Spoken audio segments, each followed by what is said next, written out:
I don't know if I should tell you. I had gotten it. After all these years, I had finally gotten it. Sure, it may have not been what I had envisioned I'd be doing as a child, but you know what? After nearly a decade of early morning failed investments and scoping by Tom, it was an achievement worth celebrating.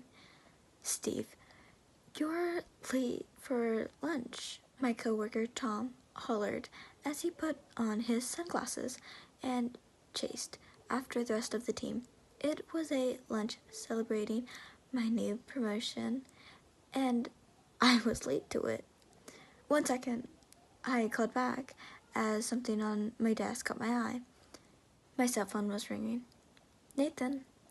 Nathan was an old buddy from college who I hadn't heard from in years. For a minute, I ventured to imagine that he might be congratulating me on my promotion, before realizing he couldn't possibly have known anything about that.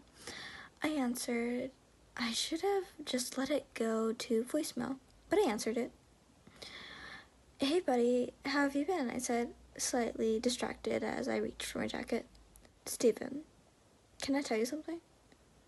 Nathan replied in a cold and serious tone in his voice. What is it? I don't know if I should tell you. I didn't think much of it at first because, well, there was always something off about Nathan. He's a good guy, but, like, the kind that would had a screw loose or something.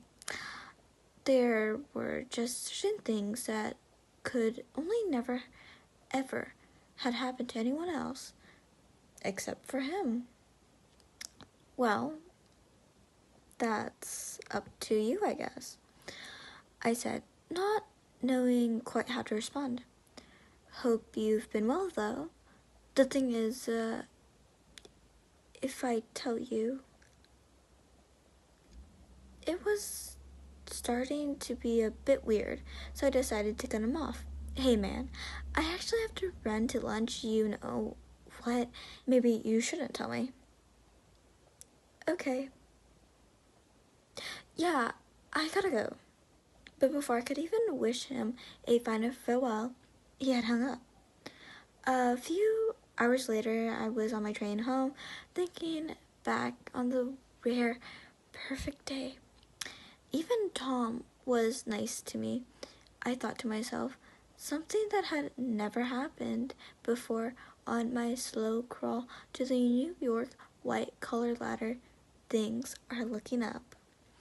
But before I could continue to brass in a bunch needed when I was interrupted by a small vibration in my pocket. Nathan again.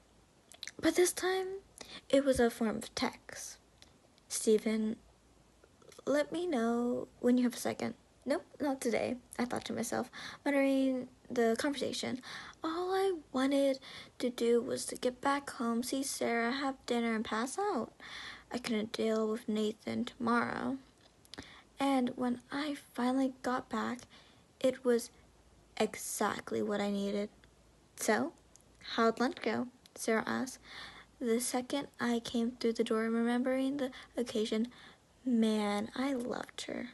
Honestly, pretty good, I replied with a smile, sitting down and taking in the smell of her mother's meatloaf recipe.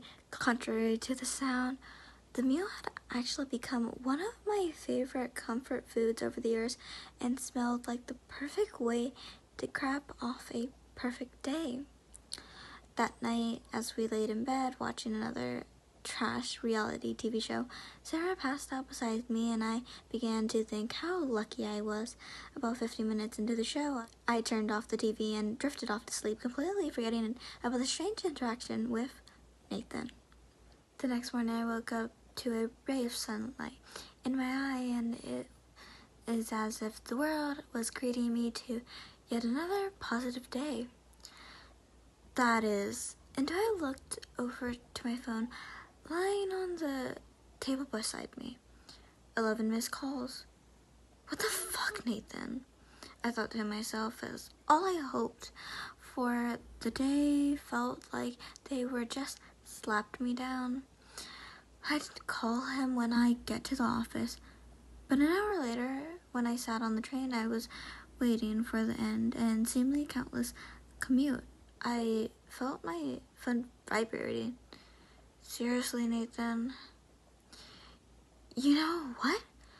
Fine, I mumbled to myself as I pulled out my phone out of my pocket. Nathan, what the fuck? 11? 12 calls?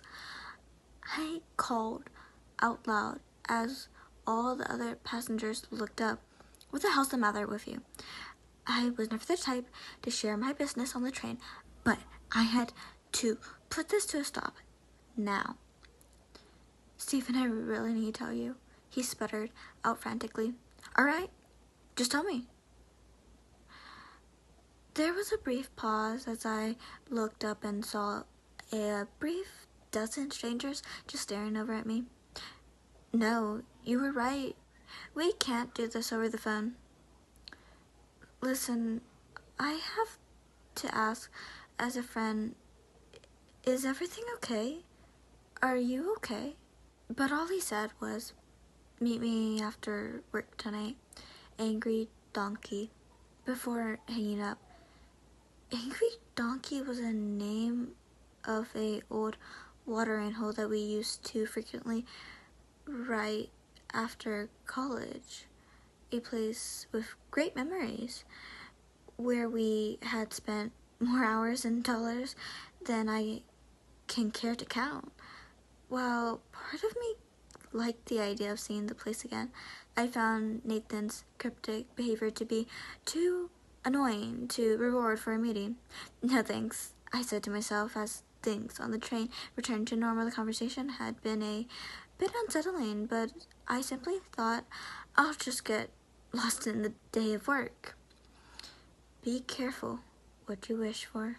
First day after your promotion and you're already late, Tom snickered. Before I could even attempt to explain my morning, he had walked away. The rest of the day was rough as I'd ever had. Turns out that just a small bump with pay comes with a lot of unfair level of responsibility, and of all the bonds in the company's expense portfolio, as oil leak in the Gulf had to strike mine, cause its price to plummet. Deal with this now, Tom commanded as I slumped in my chair, exhausted by just the idea of what lay ahead. I ended up working later than I wanted, but succeeding in forgetting about Nathan. That is, into the train ride home, when during a complete absence of thought, my mind went back to him. For some reason. What could this all be about? I wondered, what could possibly be so scary that he wouldn't tell someone over the phone? Then I remembered Nathan was a rambler. Fuck, that's it. This guy could end up in a pair of cement shoes in the bottom of a Hudson, and I stopped myself from depleting too deep into the nonsense. I had a tendency to overthink, and I let my mind wander. That wasn't going to do me any good. I knew exactly who Nathan was and what exactly aware of his faults, but I've always prided myself on being able to see the best in people, even in Nathan. Yeah, he might have had some addiction issues in his younger days, but he's a good guy, and back then he was just being a loyal friend. A loyal friend. I thought to myself, oh fuck, okay, fine.